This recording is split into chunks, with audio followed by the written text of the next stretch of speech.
dari pengalaman-pengalaman yang dulu, begitu dibuka mungkin sekitar tidak cukup setengah jam itu membludak langsung habis. Dengan harapan bahwa dengan adanya seleksi ini dapat dihadirkan notaris yang profesional, berkualitas dan bermartabat tentunya.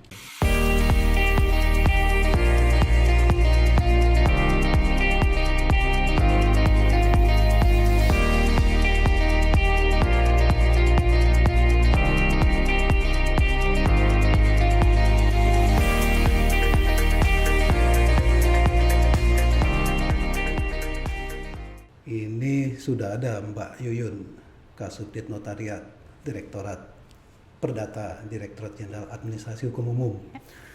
Mbak Yuyun, nih, pertanyaan orang nih banyak.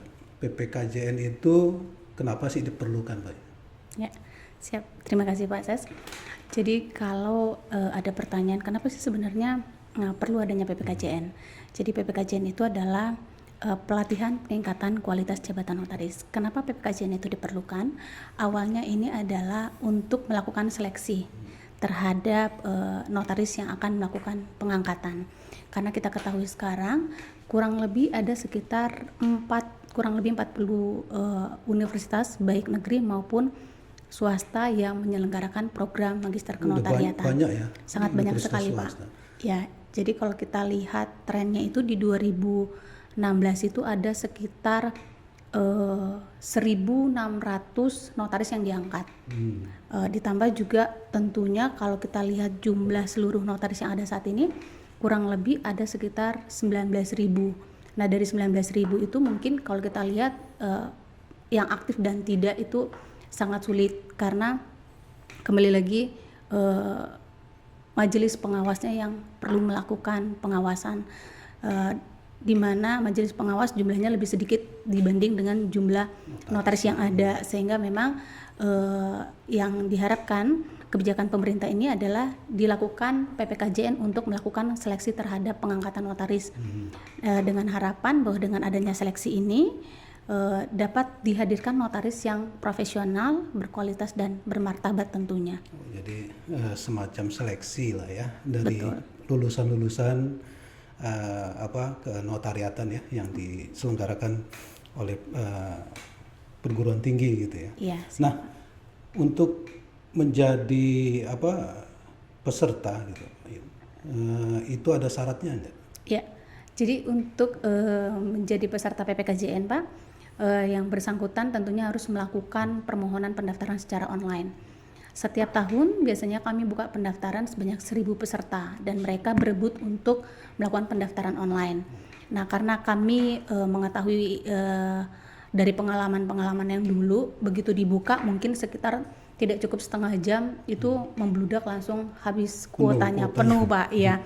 Makanya kami antisipasi sebelum dibuka pendaftaran kami melakukan pengumuman terlebih dahulu. Pengumuman itu dimaksudkan untuk memberikan informasi kepada calon notaris apa sih sebenarnya syarat-syarat yang dibutuhkan. Sehingga ketika dibuka pendaftaran secara online, mereka sudah siap dengan syarat-syarat. Syaratnya itu diantaranya adalah yang pasti sudah mengikuti magang dulu Pak selama 2 tahun. 2 tahun di kantor notaris. Kantor notaris, dan magang itu terhitung setelah mereka lulus MKN. Jadi setelah mereka lulus MKN, lalu mengikuti magang selama 2 tahun, lalu mengikuti ujian kode etik. Setelah syarat itu terpenuhi, lalu mereka baru bisa mengikuti PPKJN. Itu nanti dilampirkan ya dalam waktu pendaftaran. Iya betul Pak. Nah ini menarik nih, waktu pendaftaran tadi disebutkan oleh Mbak Yuyun, memang kuotanya itu 1.000, biasanya langsung karena kutip diserbu gitu ya. Betul, habis. Pak. Jadi duluan ya berarti ya. Iya, jadi siapa yang mendaftar lebih dulu, submit terlebih dahulu, berarti dia yang akan menjadi peserta, calon peserta Pak. Okay. Karena setelah pendaftaran peserta akan dilakukan verifikasi lagi oleh teman-teman di Subdit Notariat. Artinya gini, biar jelas. 1.000 itu kuota. Nah, Betul. itu kan dilakukan verifikasi. Betul. Apakah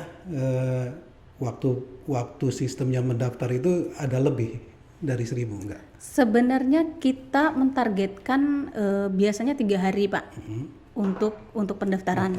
Iya, tapi dengan kuota 1.000. 1.000. Jadi kalau seandainya memang kurang dari 3 hari atau memang hanya beberapa menit kuota 1.000 sudah terpenuhi, otomatis dia sudah tutup. Oh gitu. Nah Iya. artinya kan kalau 1.000 ini kemudian dilakukan verifikasi Mbak Yuyun tadi ya. Betul. Mungkin saja pada saat verifikasi kurang kan gitu ya. Iya. Sehingga nanti jumlahnya nggak 1.000 dong yang ikut PPKJN itu. Iya. Jadi kalau yang sudah pengalaman kita yang dulu-dulu Pak, yang kemarin 1.000 itu kami lakukan 2 kali tahapan pelaksanaan. Jadi pertama itu 1.000 peserta kami verifikasi. Kalau ternyata kalau yang tahun lalu dari 1.000 itu ada sekitar 250 tidak lulus verifikasi. Nah, ketika dia tidak lulus verifikasi, berarti kan dia akan mengikuti gelombang kedua, Pak. Nah, sebelum gelombang kedua akan kita buka lagi. Oh gitu. Jadi yang mendaftar yang tidak lulus atau dia harus mendaftar lagi? Dia mendaftar Lulus lagi. itu ya, tidak lulus artinya tidak lulus administrasi Pemberkasan, ya? iya, Pemberkasan. betul. Oh dia harus mendaftar lagi? Mendaftar kembali, bukan melengkapi persyaratan, Pak. Tapi tidak daftar dari ulang? Daftar dari ulang lagi, mengambil kuota lagi. Jadi tetap melakukan seperti yang pertama tadi ya? Betul. Diperlakukan dengan yang lain sama juga gitu ya? Iya. Kenapa kami perlakukan seperti ini, Pak? Karena mereka berebut. Di luar sana banyak calon notaris juga yang mau mengikuti. Iya. Karena PPKJN ini menjadi salah satu syarat yang harus dilakukan. Untuk pengangkatan, iya, pengangkatan Pak. notaris ya. Iya.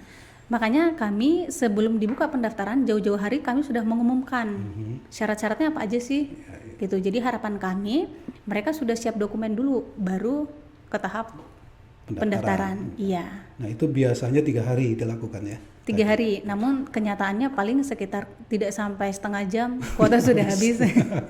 Nah ini menarik agar maksudnya kita kan membatasi itu bukannya membatasi orang tidak boleh ya, tapi memang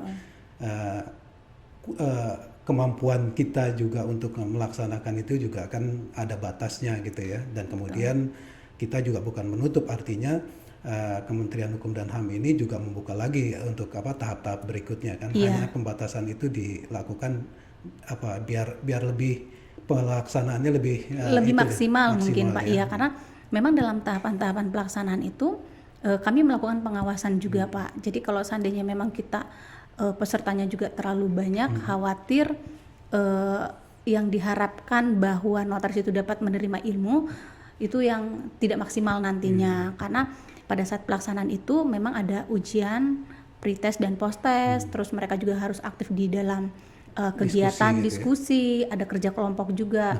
Dan setiap kegiatan ini diawasi oleh pengawas. Ya, pengawasnya terdiri dari AHU, inspektorat dan juga dari organisasi, Pak. Organisasi notaris ya. Organisasi notaris. Jadi ada tiga komponen pengawas di situ ya. Iya. Gitu. Jadi dari Ditjen AHU sendiri, kemudian dari Inspektorat Jenderal ya, kemudian dari ini ya. Betul Pak, iya. Nah, materinya apa sih biasa itu Mbak Yuyun?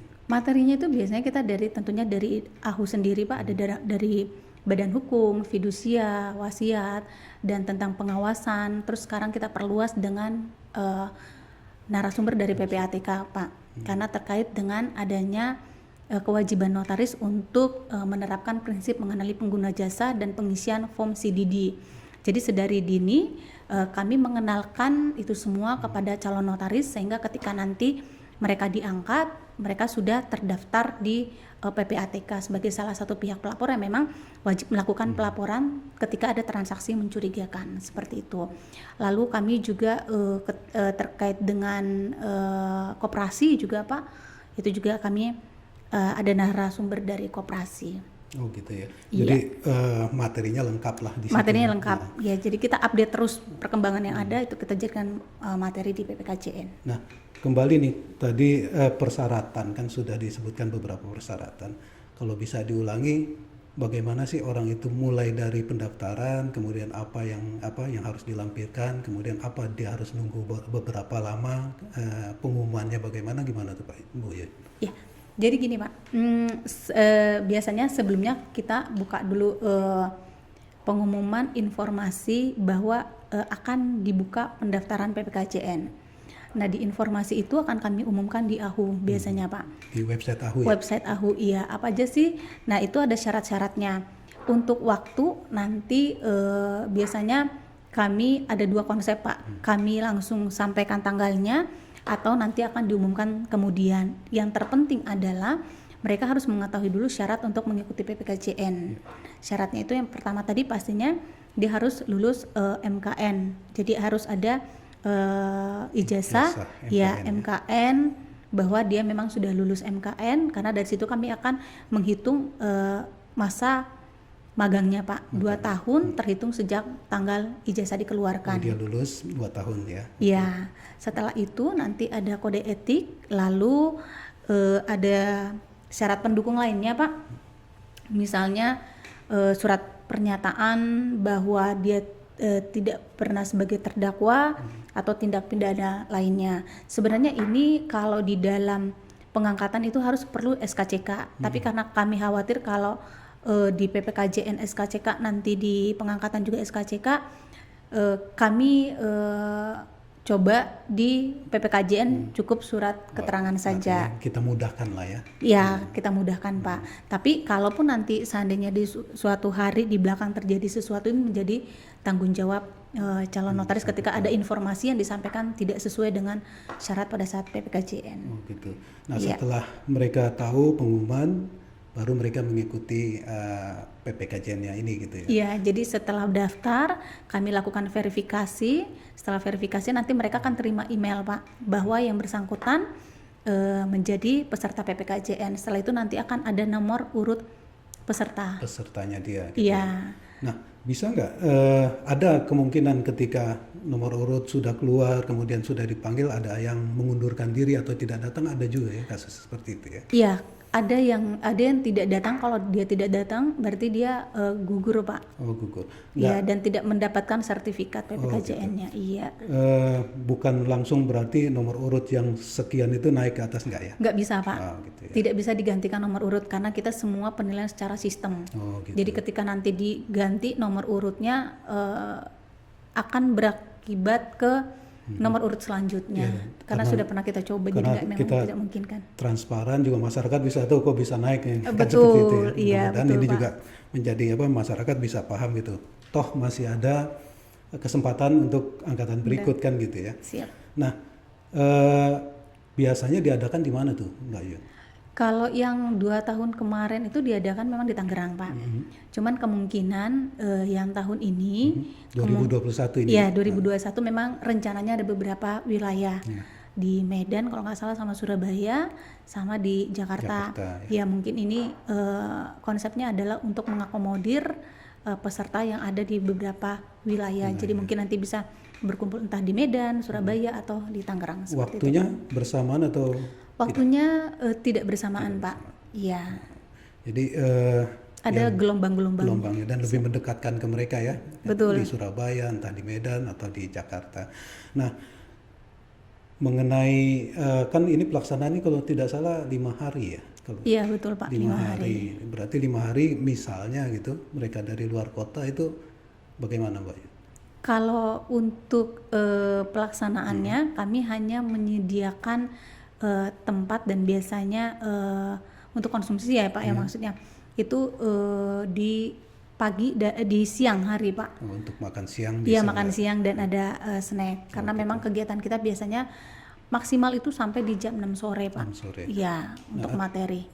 Mereka boleh bebas lah ya mau datang terus ke tempat itu atau menginap di sekitar situ kan. Iya silakan. Jadi yang ditanggung oleh kementerian adalah menyediakan akomodasi tempatnya untuk melakukan pelaksanaan pelatihan, kemudian ada makan siang dan snack gitu ya. Iya. Nah itu free Pak.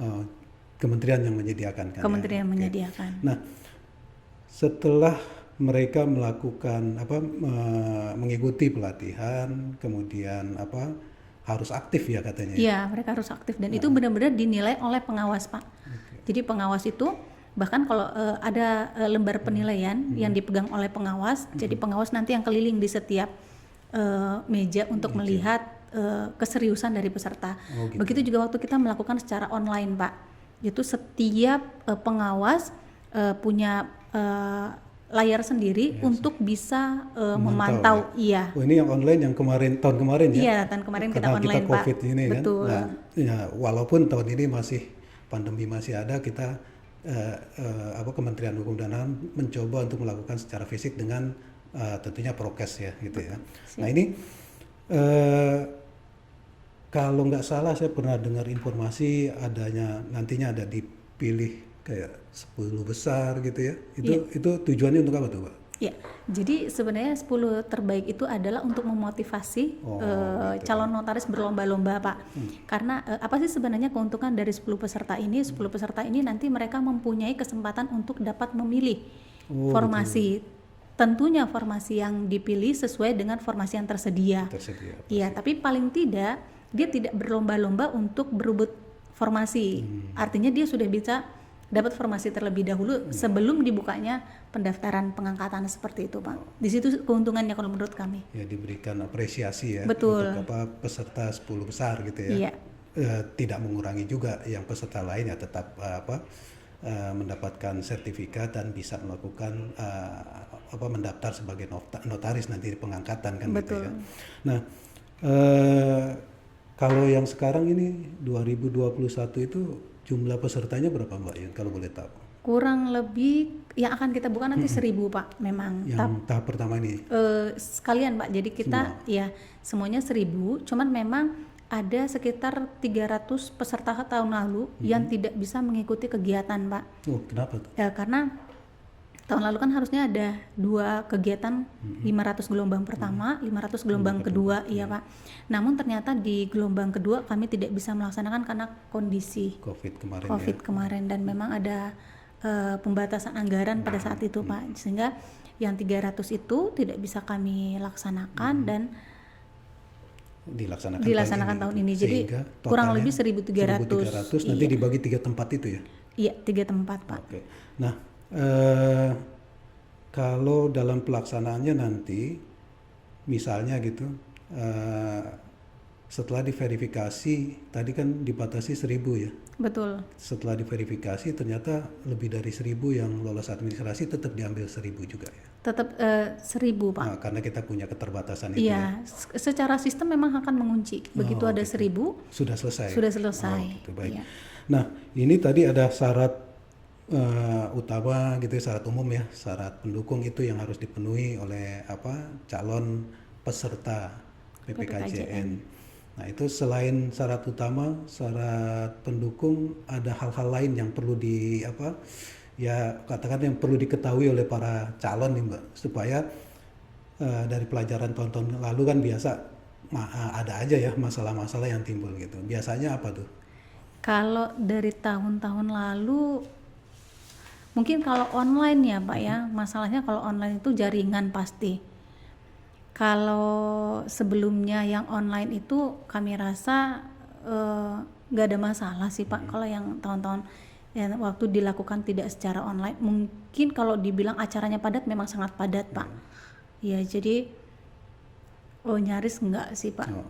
Yang penting peserta siapkan Fisik kesehatan, paling mental gitu mental, ya. iya betul, Karena Pak. dilakukan dari jam 8. Iya, registrasi, mereka registrasi sampai jam 6 sore. Iya, padat.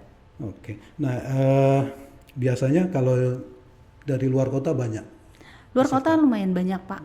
Sehingga mereka juga harus siap juga ya dengan misalnya dari luar pulau ya harus penerbangan, apalagi kan sekarang ini kan